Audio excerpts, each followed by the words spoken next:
kasi sa lahat ng bagay, isipin natin na maswerte tayo kaya magiging successful sa lahat ng ginagawa.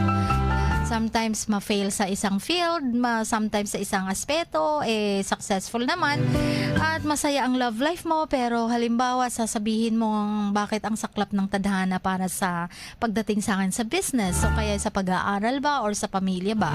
Something like that, ano. Pero syempre, dahil kung wala yung mga challenges na yon, you will never ever grow up. You will never ever learn something.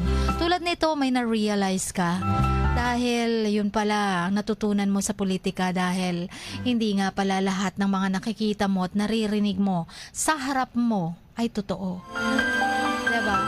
Parang hindi lahat ng mga nagawan mo ng kabutihan ay kabutihan din ang balik sa'yo. Something like that. And then, you know, you cannot please everybody.